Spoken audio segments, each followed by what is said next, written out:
Hola, soy Raúl Jeremías Soriano Gómez y te invito a escuchar esta explicación. Éxodo número 34. El Señor le dijo a Moisés: corta tú mismo 2 tablas de piedra, iguales a las primeras, para que yo escriba en ellas las mismas palabras que estaban escritas en las primeras tablas, las que hiciste pedazos.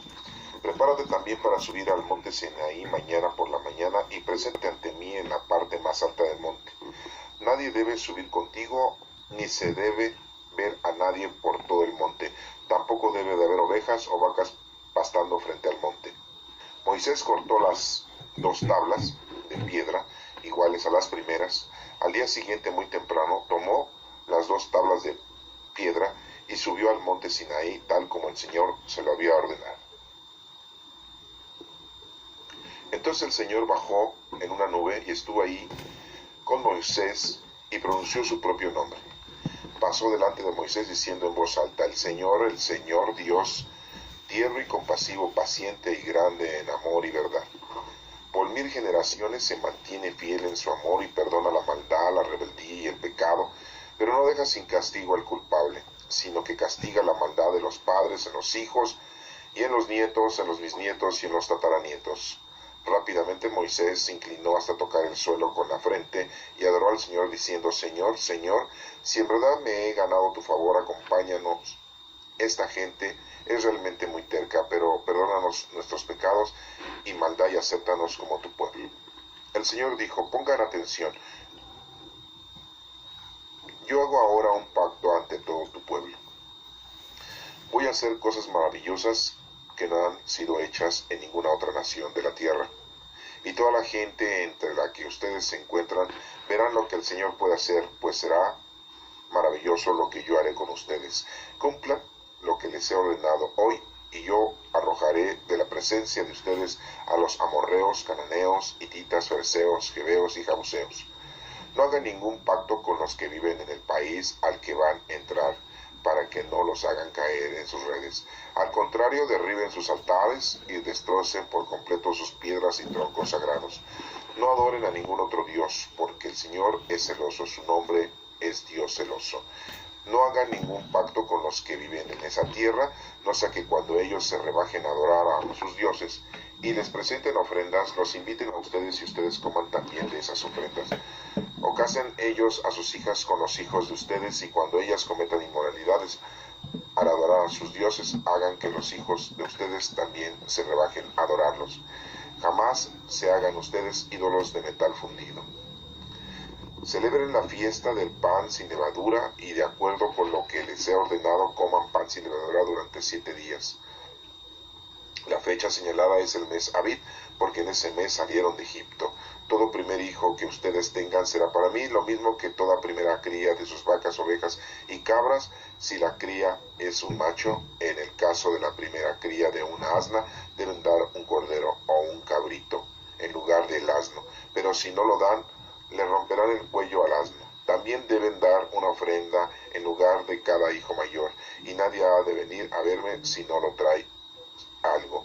Trabajen durante 6 días, pero el séptimo día deben descansar, aunque en tiempo de siembra o cosecha. Aún en tiempo de siembra o cosecha. Celebren la fiesta de las semanas de los primeros frutos de la cosecha de trigo y de la cosecha de fin de año. Todos los hombres se presentarán 3 veces al año ante el Señor, el Dios de Israel. Yo voy a arrojar de la presencia de ustedes a las demás naciones y extenderé el territorio de ustedes. Así nadie tratará de adueñarse de su tierra mientras ustedes van a presentarse ante el Señor su Dios 3 veces al año. En los sacrificios de animales no ofrezcan juntos la sangre y el pan con levadura, ni guarden para el día siguiente lo que sobre el animal sacrificado en la Pascua. Deben de llevar los mejores primeros frutos de su tierra al templo del Señor su Dios. No cocinen cabritos en la leche de su madre. El Señor le dijo a Moisés: escribe estas palabras, porque ellas son la base del pacto que yo hago contigo y con los israelitas. Moisés se quedó allí con el Señor 40 días y 40 noches sin comer ni beber. Ahí escribió sobre las tablas las palabras del pacto, es decir, los 10 mandamientos. Después bajó Moisés del monte Sinaí llevando las 2 tablas de la ley, pero al bajar del monte se dio cuenta de que su cara resplandecía por haber hablado con el Señor. Cuando Aarón y todos todos los israelitas vieron que la cara de Moisés resplandecía, sintieron miedo y no se acercaron a él. Pero Moisés los llamó, y cuando Aarón y todos los jefes de la comunidad volvieron a donde estaba Moisés, él habló con ellos. Poco después se acercaron todos los israelitas, y Moisés les dio todas las órdenes que el Señor les había dado en el monte Sinaí. Luego que terminó de hablar con ellos, se puso un velo sobre la cara. Cuando Moisés entraba a la presencia del Señor para hablar con él, se quitaba el velo y se quedaba así hasta que salía. Entonces comunicaba a los israelitas las órdenes que había recibido del Señor. Al ver los israelitas que la cara de Moisés resplandeciente, él volvía a ponerse el velo sobre la cara y se lo dejaba puesto hasta que entraba a hablar de nuevo con el Señor. Capítulo 35. Moisés se reunió a toda la comunidad israelita y les dijo: el Señor me ha dado órdenes de que se haga lo siguiente: se podrá trabajar durante 6 días, pero el día séptimo será para ustedes un día sagrado, de completo reposo en honor del Señor. Cualquiera que en ese día trabaje será condenado a muerte. Donde quiera que ustedes vivan, ni siquiera fuego deberán hacer el día de reposo. Moisés se dirigió a toda la comunidad de israelita y les dijo: esto es lo que el Señor ha ordenado que se haga. Recojan entre ustedes una ofrenda para el Señor. Todos los que quieran dar su ofrenda al Señor voluntariamente y de corazón deben traer oro, plata y bronce, telas moradas, telas de púrpura, telas rojas, lino fino, pero de cabra, pieles de carnero teñidas de rojo, pieles finas, madera de acacia, aceite para las lámparas, perfume para el aceite de consagrar y para el incienso aromático, piedras de cornalina y otras piedras finas para montarlas en el efod y en el pectoral del sumo sacerdote. Todos los que tengan capacidad artística deben de venir y hacer todo lo que el Señor ha ordenado. El santuario con su tienda de campaña, la cubierta de la tienda de su campaña, sus ganchos, sus tablas, sus travesaños, sus postes y sus bases. El cofre con los travesaños y la tapa y el velo que lo cubre. La mesa con sus travesaños y todos los utensilios, el pan que se consagra al Señor, el candelabro para el alumbrado, con sus utensilios, a sus lámparas, el aceite para las lámparas, el altar del incienso con sus travesaños, el aceite de consagrar, el incienso aromático, la cortina para la entrada del santuario, el altar de los holocaustos, con su rejilla de bronce, sus travesaños y todos sus utensilios, la palangana con su base, las cortinas para el patio con sus postes y bases, la cortina para la entrada del patio, las estacas para el santuario y para el patio con sus cuerdas, la ropa tejida para oficiar en el culto del santuario, la ropa sagrada del sacerdote Aarón y la ropa sacerdotal de sus hijos. Toda la comunidad israelita se despidió de Moisés, y después todos aquellos que se sintieron movidos de corazón y con sincera voluntad volvieron con una ofrenda para el Señor para que se hiciera tienda del encuentro y todo lo que era necesario, así como la ropa especial. Vinieron hombres, mujeres, y todos ellos traían voluntariamente y de corazón prendedores, anillos, argollas, pendientes de oro y toda clase de artículos de oro. Cada uno trajo la ofrenda especial de oro que había dedicado al Señor. Los que tenían tela morada, tela de púrpura y tela roja, lino fino, pelo de cabra, pieles de carnero teñidas de rojo, pieles finas, lo traían. Los que hacían una ofrenda de plata o de bronce la traían ante el Señor, y los que tenían madera de acacia la traían para que se hiciera todo lo necesario. Las mujeres con la capacidad artística para tejer a mano traían sus tejidos de tela morada, tela de púrpura, tela roja y lino fino. Y las mujeres con capacidad artística y que sintieron deseos de hacerlo, torcieron pelo de cabra. Los jefes trajeron piedras de cornalina y otras piedras finas para montarlas en el efod y el pectoral del sumo sacerdote, perfume y aceite para alumbrarlo, para el aceite de consagrar y para el incienso aromático. Todos los hombres y mujeres israelitas que sintieron deseos de ayudar para que se hiciera lo que el Señor le había ordenado a Moisés, trajeron su ofrenda voluntaria al Señor. Moisés les dijo a los israelitas: miren, de la tribu de Judá, el Señor ha escogido a Bezalel, que es hijo de Uri y nieto de Ur, y lo ha llenado del Espíritu de Dios y de sabiduría, entendimiento, conocimiento y capacidad creativa, para hacer diseños y trabajos en oro, plata y bronce, para tallar, montar piedras preciosas y para tallar madera y hacer cualquier trabajo artístico de diseño. También le ha dado la capacidad para enseñarle a él, a Aholiab, hijo de Ahisamac, que es de la tribu de Dan. Los ha llenado de capacidad artística para hacer cualquier trabajo detallado y de diseño, y de bordado en la tela morada, tela púrpura, tela roja y lino fino, y para tejer cualquier Así que Bezalel y Aholiab y todos los que tengan capacidad artística y a quien el Señor le haya dado sabiduría y entendimiento para hacer bien todo lo necesario para el culto del santuario, llevará a cabo lo que el Señor ha ordenado. Moisés llamó a Bezalel y a Aholiab, a todos los que tenían capacidad artística y a quienes el Señor había dado esa capacidad y se le había ofrecido voluntariamente para ayudar en ese trabajo. Ellos recibieron de manos de Moisés las ofrendas que los israelitas habían traído para comenzar y hacer lo necesario para el culto del santuario. Capítulo 36. Mientras tanto, todos los israelitas seguían trayendo ofrendas voluntarias día tras día. Entonces los artesanos que estaban haciendo lo necesario para el santuario suspendieron sus trabajos y fueron a decirle a Moisés: la gente está trayendo más de lo que se necesita para el trabajo que el Señor ordenó hacer. Moisés hizo correr por todo el campamento a la voz de que ni un hombre ni mujeres siguieran haciendo más labores como ofrendas para el santuario. Así se impidió que el pueblo siguiera trayendo ofrendas, pues no solo había material suficiente para llevar a cabo el trabajo, sino que sobraba. Los que tenían más capacidad artística que el resto de los trabajadores hicieron el santuario. Los hicieron de 10 cortinas de lino torcido, tela morada, tela de púrpura y tela roja, en las que bordaron artísticamente 2 seres alados. Cada cortina medía 12 metros y medio de largo por 2 de ancho. Todas medían lo mismo. 5 cortinas las cosieron juntas, una sobre la otra, lo mismo que las otras 5. Luego pusieron unas ojales de cordón morado en el borde de la primera cortina de un grupo y también en el borde de la última cortina del otro grupo. Tanto a la cortina del primer grupo como a la del segundo grupo les hicieron 50 ojales, de tal manera que los ojales quedaran uno frente al otro. También hicieron 50 ganchos de oro para enganchar un grupo de cortinas sobre el otro, y así el santuario formaba un todo. Bezalel también hizo 11 cortinas de pelo de cabra para formar una tienda de campaña que cubriera el santuario. Cada cortina medía 13 metros y medio de largo por los 2 de ancho. Todos medían lo mismo. Cosió 5 cortinas juntas por una parte y 6 por otra. Luego hizo 50 ojales en el borde de la cortina que cerraba el primer grupo y otros 50 ojales en el borde de la última cortina del segundo grupo. También hizo 50 ganchos de bronce para unir completamente la tienda de campaña. Para la tienda de campaña, Bezalel hizo una cubierta de pieles de carnero teñidas de rojo, y para la parte superior hizo una cubierta de pieles finas. Luego hizo las tablas de madera de acacia para el santuario y las puso bien derechas. Cada tabla medía 4 metros y medio de largo por 65 centímetros de ancho, y tenía 2 espigas para quedar ensamblada con otra tabla.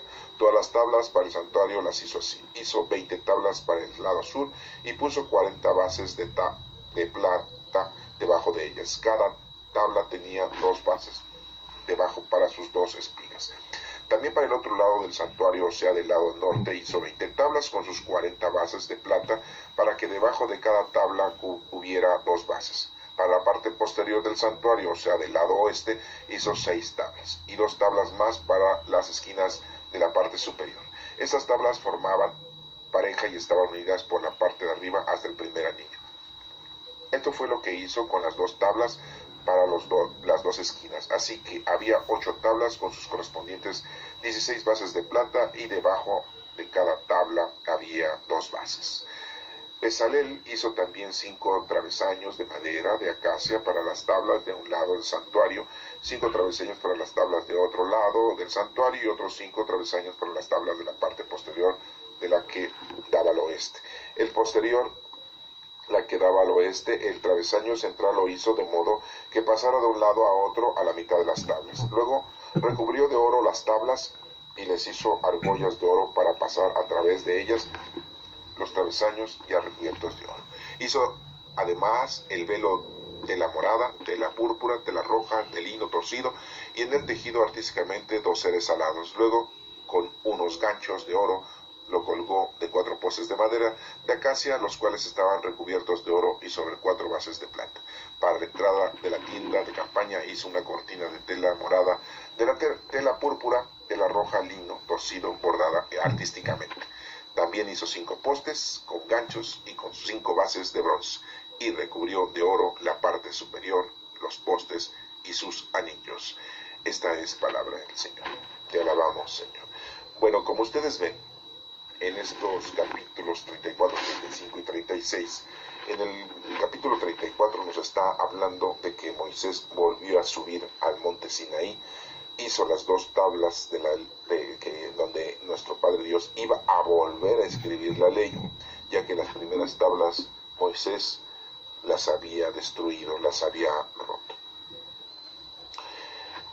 Y vemos como aquí en el capítulo 35 y 36 menciona exactamente cómo va a ser el trabajo artístico, y que en este caso, pues vemos que un individuo que tiene capacidad artística para llevar a cabo esa gran labor es Bezalel, al que Dios le ha permitido tener la capacidad para llevar a cabo toda la realización del altar, de las cortinas, de la tienda de campaña, en donde se va a poner el arca de la alianza, en donde se va a poner, como quien dice, la tienda de la reconciliación, la tienda de la adoración a nuestro Padre Dios.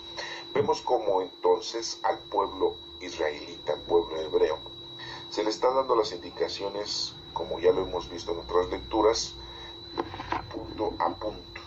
Nada es fuera de lugar, todo está diagnosticado, y podríamos decir nosotros que fue una idea de algún arquitecto, de un logístico, que llevó a cabo esta actitud de realizar esta empresa, de poner las cosas de una manera estratégica. Pero no, todo esto fue diseñado por el Padre Dios, y Él es el que afortunadamente da todas las indicaciones y órdenes para que se realice este santuario. Y estamos viendo que pues son artesanos, en realidad ya son personalidades que de alguna manera ellos tienen la capacidad de llevar a cabo esta realización artesanal, esta realización de este santuario. Y que ya lo habíamos visto en el Éxodo 31, del 1 al 11, de cómo se tenía que llevar todo esto. Ahorita lo hemos repetido porque pues estamos leyendo, pero le vamos a dar más énfasis a el hecho de que Moisés sube al monte Sinaí. Moisés dice aquí que corta otras dos tablas, como las primeras. Y nuestro Padre Dios es quien escribe sobre ellas. Y dice muy claramente en el versículo número 6 del capítulo 34. Pasó delante de Moisés diciendo en voz alta: el Señor Dios tierno y compasivo, paciente y grande en amor y verdad, por 1000 generaciones se mantiene fiel en su amor y perdona la maldad, la rebeldía y el pecado. Entonces, bueno, estamos dando cuenta que a Moisés pues ya le había perdonado el haber asesinado a un egipcio. A todos los adoradores de dioses paganos de ese becerro, pues Dios también ya los había perdonado. Desafortunadamente, todos los levitas, por orden de Moisés, ya habían ido a pasar por la espada a muchos que habían adorado a ese ídolo hecho por manos de Aarón mismo, hermano de Moisés, quien pues seguía vivo. También le hubieran dado cranky, ¿verdad? Lo hubieran matado y lo hubieran pasado por espadas, porque fue uno de los que llevó a cabo la realización de este dios pagano. Pero bueno, por las recomendaciones quizá de Moisés y porque era su hermano, pues no le hicieron nada. Pero aquí muy claramente lo importante es ver que Dios está llevando a cabo el ejercicio del amor, del perdón, de la paciencia y de la compasión que les está indicando y administrando al pueblo israelita, y que se lo está haciendo ver principalmente a Moisés, para que él les transmita eso a sus compatriotas.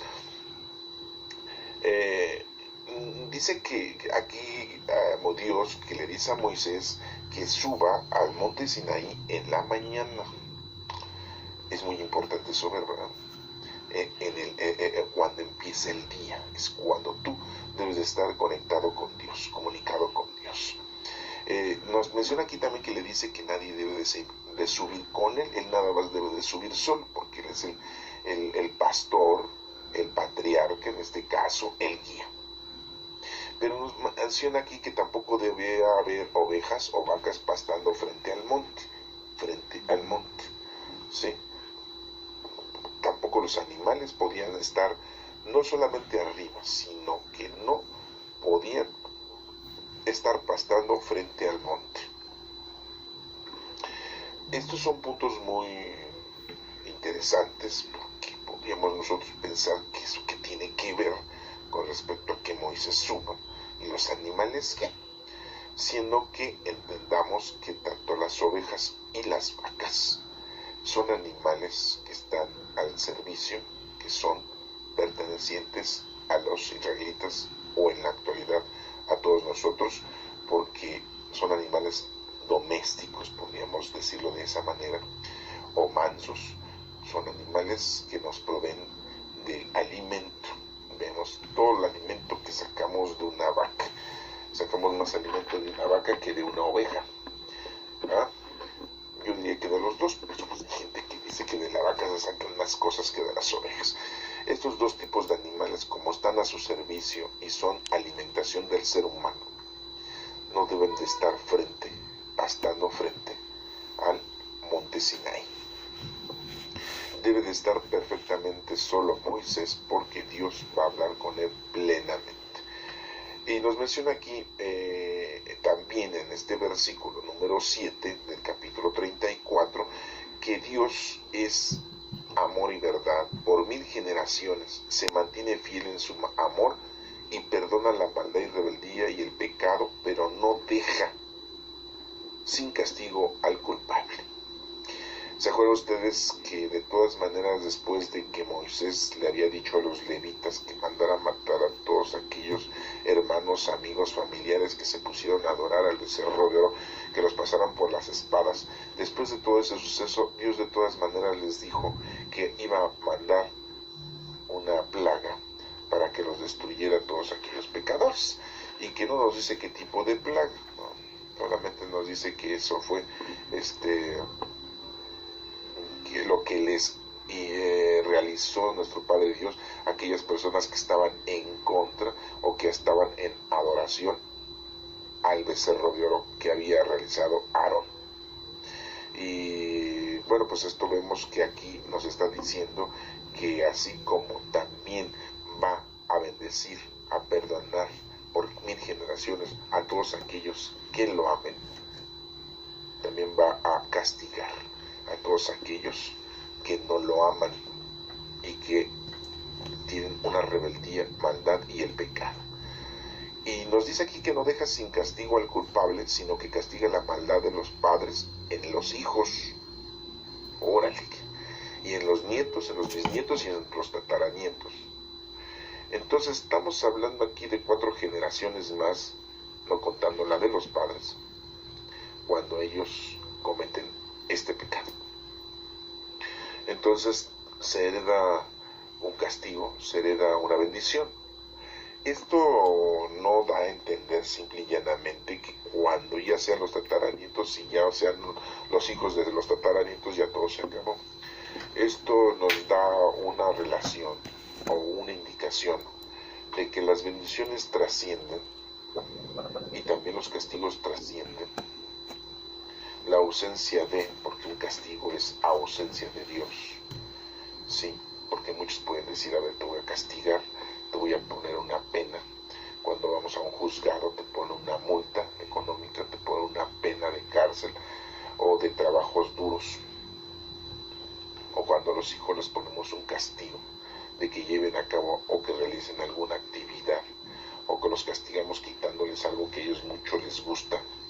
Nosotros hacemos una referencia que esos castigos son los mismos castigos que podría ponernos Dios al ser humano. Podríamos mencionar que Dios castigó a Sodoma y Gomorra destruyéndolos, que castigó a los egipcios cuando fueron persiguiendo a los israelitas y los hizo que perecieran en el mar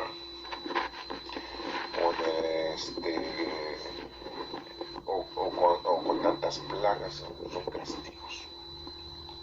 Un castigo es ausencia, ¿sí?, de la presencia divina de Dios. Cuando el Señor retira su divinidad, su amor, su poder sobre esas personas. Entonces en ese momento llega a cabo una acción y que ellos pues así le mencionan como castigo.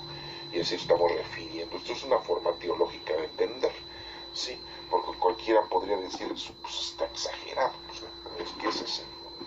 De alguna manera el Señor nos tiene que hacer entender cuál es la situación en la que nos encontramos cuando nosotros estamos realizando las cosas equívocas. Cuando estás llevando a cabo las cosas equívocas empiezan a presentarse cosas que te están hiriendo, tanto físicamente, psicológicamente, moralmente, de toda índole. Y entonces te empiezas a sentir como que Dios te está castigando. No es que Dios te esté castigando, sino que está llevándose a cabo un efecto de una acción que viene una reacción. Entonces si tú no estás con el Señor, empiezan a verse situaciones críticas y antagónicas en tu vida, y eso es un castigo. Eso es un entendimiento teológico, y aquí vemos cómo entonces en esas generaciones, ¿sí?, nos da a entender que prosigue. Porque es lógico, si los padres no le enseñan a los hijos y los hijos no le enseñan a los otros hijos, que ya vienen siendo los nietos, y después esos tienen hijos que ya vienen siendo los bisnietos, y esos tienen hijos y que ya vienen siendo los tataranietos, entonces los culpables de no llevar a cabo una información y una educación hacia los hijos, pues es de los padres. Y si esos hijos crecen con una formación diferente, distante a las cosas de Dios, por lógica los tataranietos pues van a tener esa misma cultura y esa misma equivocación y esa misma forma de conducirse en la vida, tanto espiritual como material y mundana. Y entonces pues el Señor dice, pues se van a castigar, pero no es que el Señor esté aplicando un castigo. Aquí el geógrafo pues así no lo menciona, así no lo escribe, porque dista mucho que un geógrafo bíblico sea un teólogo. Eso que quede muy claro, ¿eh? Un escritor no es un teólogo. Un escritor transcribe, un escritor lleva a cabo una mención de un suceso, puede ser histórico, de un suceso puede ser de algún pensamiento, de algún sentimiento, y lo deja plasmado en una forma escrita, pero tiende mucho a tener diferentes entendimientos, tiende mucho a tener diferentes razonamientos. Para esto, por eso se tiene el formato de entender a la persona que está escribiendo. Aquí lo que debemos de ver nosotros es que la forma teológica es muy diferente a lo que un escritor está esperando acá.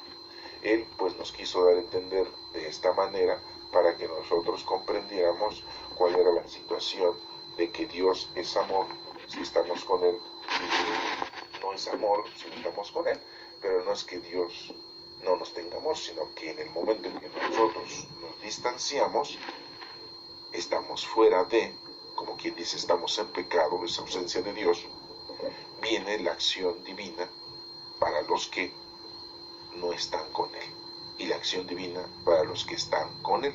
Entonces, al final de cuentas, cuando decimos que Dios está con nosotros, recibimos bendiciones, y cuando no estamos con Dios, recibimos castigos. Así de sencillo, o así de fácil, así de simple está la situación, ¿no? Bueno, y nos menciona aquí que dice el Señor que pongan mucha atención. Antes de esto, de que pongan mucha atención, que dice que yo hago ahora un pacto ante todo tu pueblo, dice Dios, voy a hacer cosas maravillosas que no han sido hechas en ninguna otra nación. Vemos cómo con el pueblo israelita Dios iba a hacer unas acciones que hasta ahora, en este año 2017, para nosotros la era cristiana, pero 5.778 años para los israelitas, pues ha llevado acciones muy fuertes, milagrosas y de mucho poder, divinas, ante ese pueblo, porque en la actualidad todavía ellos existen, viven y son adoradores de nuestro Padre Dios. y ha hecho muchas cosas milagrosas Dios. Entonces aquí se cumple ese pacto que Dios les había dicho a ellos que iba a llevar a cabo durante mucho tiempo, yo creo que durante la eternidad, independientemente de que los hebreos, los judíos, pues no hayan aceptado a nuestro Señor Jesucristo como el Mesías. Por ahí dicen que pues Jesucristo, la acción, la personalización o la personificación o la actividad o la actitud que tuvo nuestro Señor Jesucristo en el mundo es muy parecida a otras que ya habían existido antes que Él, ¿sí? De otros tipos de personajes, como personajes en la India, que ya habían sido así, o personajes en la antigua Grecia, o personajes en la antigua Roma, porque debemos de saber que antes de que Jesucristo llegara al mundo, pues ya había existido una nación de Grecia en la que había llevado toda una cultura, y también los romanos pues no acababan de iniciar, pues ya llevaban muchos cientos de años antes de que naciera Jesucristo, y los hindúes lo mismo, ya existían. Entonces dicen que se parece mucho todo lo que hizo nuestro Señor Jesucristo a ese tipo de personajes que existieron en esos países, en esas tribus, en esas regiones, y que eso de que él se nombraba Hijo de Dios, y eso de que hacía milagros, y eso que predicaba, y eso que ponía una doctrina, y eso que se sacrificó, y eso que dio su vida, ya lo habían hecho algunos otros personajes en esas otras naciones. Y que cuando nuestro Señor Jesucristo estuvo aquí, que era un simple hombre, hijo de judíos, tomó esa cultura, esa información de esas otras naciones, de esas otras culturas, y por eso es que tuvo la decisión o tuvo el desarrollo de llevar a cabo lo mismo como lo habían hecho en esas otras naciones, en esas otras tribus. Así lo mencionan algunas confrontaciones, algunos opinólogos con respecto a la actitud de nuestro Señor Jesucristo. Pero bueno, pues aquí nosotros estamos viendo que el Señor hizo un pacto con este pueblo israelita y les dice que va a hacer cosas milagrosas en ese pueblo. Y ya lo hemos visto que verdaderamente ese pacto aún sigue y ese pacto está vivo. Y nos hace ver también que les da una especificación, que no adoran ningún otro Dios. Ya hemos visto nosotros cuáles son esos dioses que muchas veces nosotros nos estamos haciendo día a día, que pueden ser nuestros 5 sentidos, que pueden ser todo lo mundano, todo lo material, todo lo que no es espiritual. Y cuando nosotros nos alejamos de Dios, porque le ponemos más amor a cosas que no son de Dios, o muchas veces le ponemos más amor a nuestros propios familiares, padres, hijos, o le ponemos mucho amor a las cosas esenciales en la iglesia en que estemos militando. Si seamos católicos, seamos cristianos, seamos testigos, seamos mormones, seamos adventistas, bautistas, le ponemos mucho amor a los eventos, a las circunstancias, a las culturas, a las tradiciones, a las actuaciones que esas religiones o que esas formas de predicación tenemos en la actualidad. Y siendo que al único que le debemos todo amor y todo respeto es a nuestro Padre Dios. Muchas veces nosotros le tenemos mucho amor y mucho cariño a un guía espiritual, a un pastor, a un sacerdote, y pues nosotros le damos tanta importancia que muchas veces pasamos por alto que en realidad ese personaje simple y llanamente pues sí nos ha atraído su carisma, sus sentimientos, su forma de actuar, ha sido porque al final de cuentas somos seres humanos y tenemos un sentimiento y tenemos unos afectos hacia las personas muy naturales, porque nacen de nuestro contenido de razón, de entendimiento, de sentimiento, y es natural, pues los seres humanos tenemos sentimientos, pero eso no conlleva que tú te fanatices, que tú te realices un Dios a ese tipo de persona y merezca más esa persona, un ser humano de pies y manos, más que Dios, y que le tengas más amor a esa persona que a Dios mismo. Entonces aquí ese es otro de los puntos que debemos nosotros de quitarnos de encima, porque mucha gente pues se vuelve fanática de ese tipo de personas, o se vuelve muy, como le dicen la Iglesia Católica, religiosos, muy mochilones, muy atraídos por ese tipo de comportamientos. Y debemos nosotros de tener pues conciencia de que al único que le debemos todo honor y toda gloria es a nuestros Padre Dios, a nuestro Señor. Y bueno, aquí muy claramente lo dice en el versículo número 14 del capítulo número 34. No adoren a ningún otro Dios, porque el Señor es celoso, su nombre es Dios celoso. Y nos menciona que pues no tengamos mucho contacto con gente que tiene otras orientaciones, que tiene otras culturas nefastas que están en contra del Señor, porque nos menciona aquí muy claramente en el versículo 15, lo voy a volver a retomar para que le tomamos un poquito más de apreciación. No hagan ningún pacto con los que viven en esa tierra, no sea que cuando ellos se rebajen a adorar a sus dioses y les presenten ofrendas, los inviten a ustedes y ustedes coman también de esas ofrendas. Que es muy común que pase eso, nos contagia, porque somos muy amigos de esta persona, somos muy apreciados por esta persona. Entonces, por amor a esa persona, por amor a esa mujer, por amor a ese hombre, pues nosotros nos rebajamos a hacer lo mismo que ese hombre, que esa mujer está haciendo, y que son cosas que van alejándonos de nuestro Padre Dios. O sea, nos contaminan de una forma muy humana, nos contaminan de una forma muy loable, nos contaminan de una forma muy lícita. ¿Por qué? Porque trascienden nuestro sentimiento como persona. Y si esta persona vemos que es una persona noble, que es una persona honrada, que es una persona con mucha paciencia, que tiene algunos carismas, pero lleva a cabo este tipo de actitudes que van en contra del Señor, como adorar a otros dioses, por decirlo así, son muy materialistas, son muy adoradores de ciertas situaciones como son viajes de placer o la sexualidad, o son adoradores de ciertas tendencias de creencias paganas, de fetichería, de amuletos, de brujería. Entonces, pero es una buena persona, es una persona educada, caballerosa, o es una persona muy noble.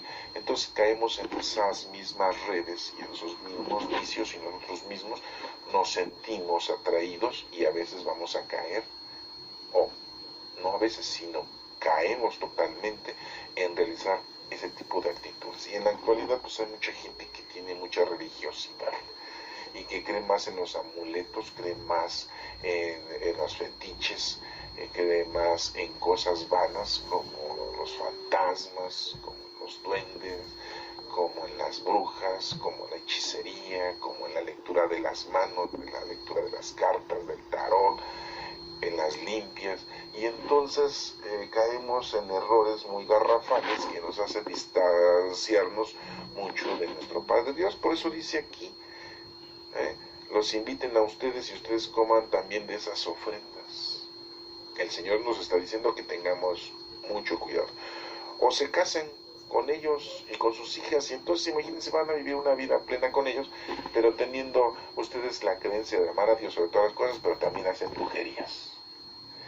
Aman a Dios sobre todas las cosas, pero también creen en feticherías. Aman a Dios sobre todas las cosas, pero también tienen vicios del alcohol, de la droga, del cigarro, de los paseos, del sexo, etcétera, etcétera. Entonces imagínense, entonces hay una combinación y ya no estás tú dedicado exactamente a la adoración plena con nuestro Padre Dios. Tengamos mucho cuidado entonces de no caer en esas circunstancias. Muy claramente aquí el Señor nos lo está diciendo en el versículo número 15, que tengamos mucho cuidado. Y en el número 16, porque ya cuando nos casamos con ese tipo de personas, pues nos pueden llevar al baile, y nos hagan que cometamos inmoralidades al adorar a sus dioses. No que sean nada más dioses de escultura, sino sus dioses, a que nosotros caigamos en esos gustos vanos, mundanos, placeres. Esos son dioses. Un placer que tengas, pues es un dios, es un dios. Hagan que los hijos de ustedes también se rebajen a adorarlos. Y nos termina diciendo en el versículo 17, en esta parte, en donde dice: jamás se hagan ustedes ídolos de metal fundido, ¿no? Ya para acabarla, no, o sea, cosas materiales de un metal fundido, ¿no? Y podríamos decir, bueno, entonces me lo hago de madera, me lo hago de plástico, ¿no? Me lo hago de piedra. Pero aquí nos menciona de metales fundidos porque el metal quiere decir que es muy resistente y que es muy difícil destruirlo. Por eso les dice a los israelitas que todas aquellas cosas que vean en otras personas que tienen ese tipo de adoración, que les destruyan todos sus altares, todos sus dioses paganos, todos sus sacrificios que hagan, que los destruyan y que los distorsionen y que los hagan a un lado. Así les da una indicación. Y ya después nos menciona aquí cómo deben de ser las ofrendas obligatorias para los israelitas en el versículo número 18 y siguiente, y nos vuelve a repetir lo que ya hemos visto nosotros en el Éxodo número 23 del 14 al 19 y que también es mencionado ya después en otro libro de Deuteronomio 16 del 1 al 7 en cómo deben de ser las fiestas anuales, en los que deben de ustedes comer pan sin levadura durante 7 días y que también deben de dar ofrenda en lugar de cada hijo mayor y que tienen que irlo a adorar al Señor a la tienda en donde va a estar el Arca de la Alianza, que es la tienda de oración y de la adoración.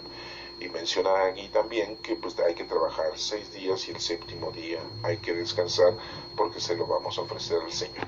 Y vamos a recordar que pues los israelitas, los judíos, el séptimo día es el sábado. Para nosotros pues que somos cristianos y no dejamos de ser parte de la misma historia de los judíos, el domingo, que es el domingo de resurrección, es el día que le ofrecemos al Señor. Pero si ustedes se dan cuenta, nuestro Señor Jesucristo nunca nos dijo que ese día no fuéramos a trabajar o que ese día no hiciéramos nada como la cultura judaica. Al no ser judío y nosotros ser cristianos, ser convertidos al cristianismo por poder de nuestro Señor Jesucristo, nosotros ofrecemos el séptimo día, que en este caso es domingo para nosotros, le ofrecemos al Señor ese día todo honor y toda gloria.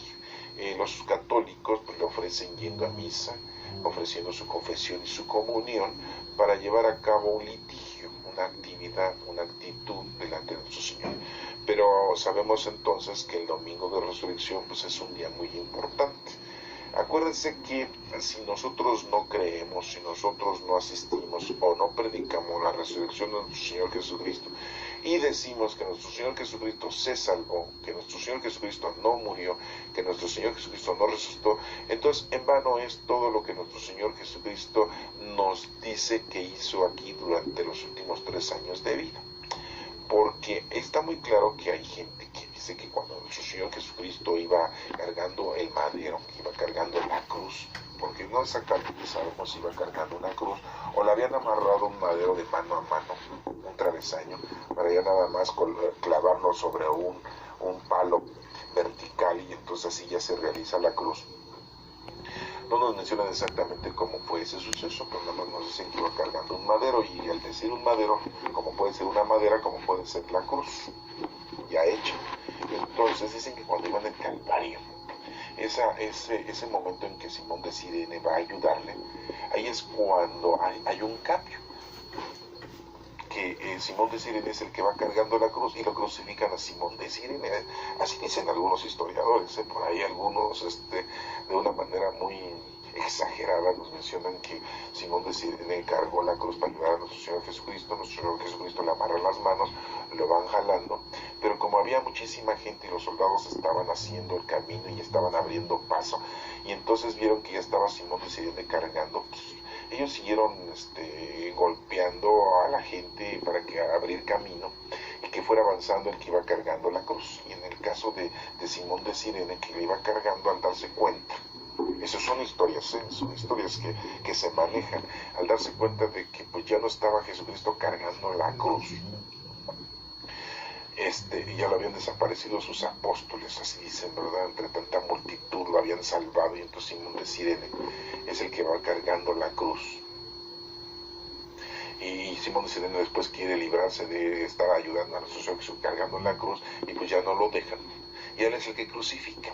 Es todo lo que dicen, ¿no? Una serie de historietas sacadas de la manga, y entonces nuestro Señor Jesucristo pues es sacado, es liberado así de una forma muy a la detective, y es curado, y cuando dicen que después se anda apareciendo, pues es que era él, ¿verdad? Después de la golpiza, los latigazos que le habían dado, pues había durado un tiempo en recuperación, ¿verdad? Había estado sábado y el domingo, y ya después se les presenta a sus compañeros discípulos diciéndoles que pues había resucitado, o sea, como diciendo que Jesucristo iba a empezar a decir mentiras, ¿verdad? Y entonces pues no había muerto, ¿verdad? Sino que dice que había resucitado, pero en realidad nunca había muerto, y al que habían matado a Simón de Sirene. ¿Ah? Fíjense todo lo que dicen, ¿no?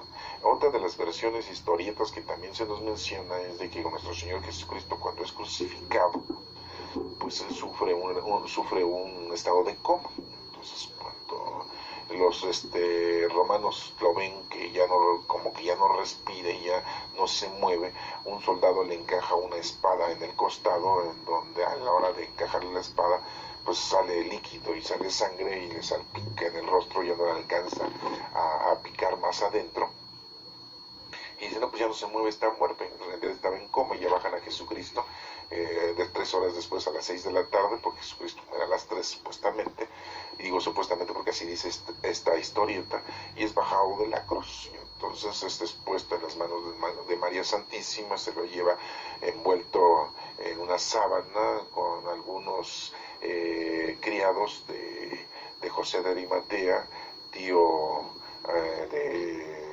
de Jesucristo, porque José de Arimatea era su tío, era un gran sacerdote, y aparte pues de mucho dinero, era su familiar, y por eso es que José de Arimatea le regala su sepultura, que era para él, y ya la había él preparado para él, pues se la da a nuestro Señor Jesucristo, pues al final de cuentas era su sobrino. Se dice que José de Arimatea era hermano de Joaquín, papá, de Joaquín José de Arimatea era hermano de su papá, el papá de José, ¿no? Entonces, bueno, son dichos, pero la historieta continúa diciendo que Jesús estaba en estado de coma y se recupera, y entonces es por eso que dicen que no murió, y después vivió y se casó con María Magdalena, y se fueron a la India, y ellas se escondieron y vivieron en Cachemira, y es otra historieta que tienen por ahí, ¿no? ¿Sí?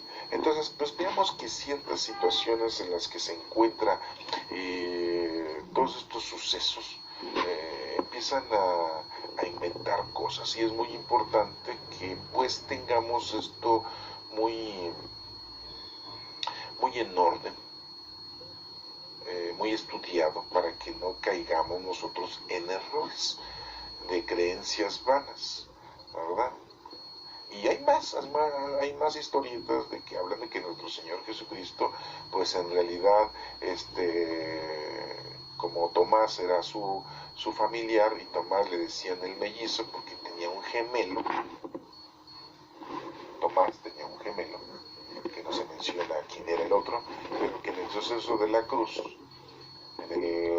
cuando iba cargando la cruz, y Simón de Sirene va cargando la cruz, y amarran a Jesucristo y lo están custodiando a los romanos, en un momento determinado lo sustituye el hermano de Tomás, y Tomás es el que sigue, y después él es el que lo crucifican y da la vida por nuestro Señor Jesucristo, y Jesucristo se salva, y el que muere es el hermano de Tomás, el gemelo, familiar al final de cuentas de nuestro Señor Jesucristo. Hay infinidad de historietas. Es como si ustedes escribieran un libro ahorita de la Virgen de Guadalupe, y dentro de 5000 años lo encuentran y dicen, oye, pues era en el año 2017 que se escribió este libro, ¿verdad? Y es contemporáneo a las apariciones de la Virgen. Pues ¿cuál contemporáneo? Pues ya pasaron 500 años. Pero dentro de 5000 años pues van a decir, pues es contemporáneo, ¿no? Pues hay muchos libros contemporáneos que fueron escritos en el año 300, en el año 200 de nuestra era, pues ya habían pasado 200 años, 300 años, 500 años de que había nacido nuestro Señor Jesucristo y habían escrito historietas de esta índole. Y que para nosotros en la actualidad pues ya pasaron como 1500 años o 1800 años y decimos, oye, pues son contemporáneos. Y muchos historiadores le dicen, no, pues algo de verdad debe de tener esto, pero en realidad no tiene mucha verdad.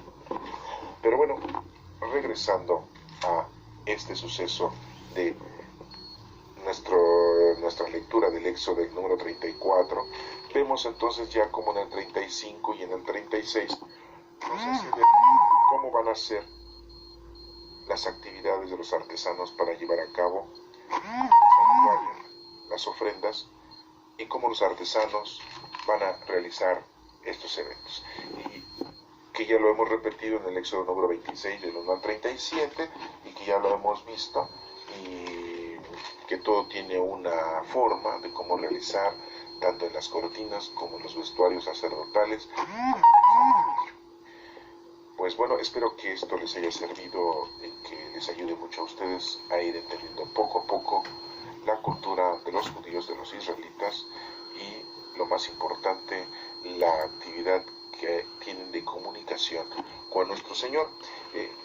No antes, hace rato les había yo mencionado de que nos menciona aquí que Dios le dice a Moisés que escriba las palabras del pacto que hace con los israelitas. Y entonces cuando Moisés baja del monte Sinaí y les dice a los israelitas lo que Dios quiere que les comunique, dice muy claramente que le brilla el rostro y se pone un velo sobre la cara porque le brilla el rostro como si fuese una luz, o sea, supone que traía un foco en la cara. Esto es algo importante que ustedes lo entiendan porque, pues decíamos, es muy fácil leerlo y decirlo, ¿verdad? Aquí está en el versículo, cuando Aarón dice en el versículo número 30 del capítulo 34, cuando Aarón y todos los israelitas vieron que la cara de Moisés resplandecía, sintieron miedo y no se acercaban a él.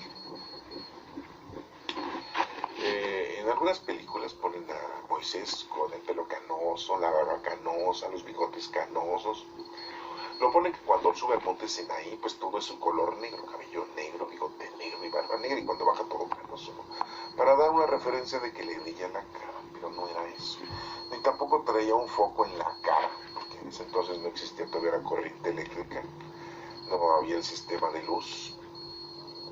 Eso es muy moderno.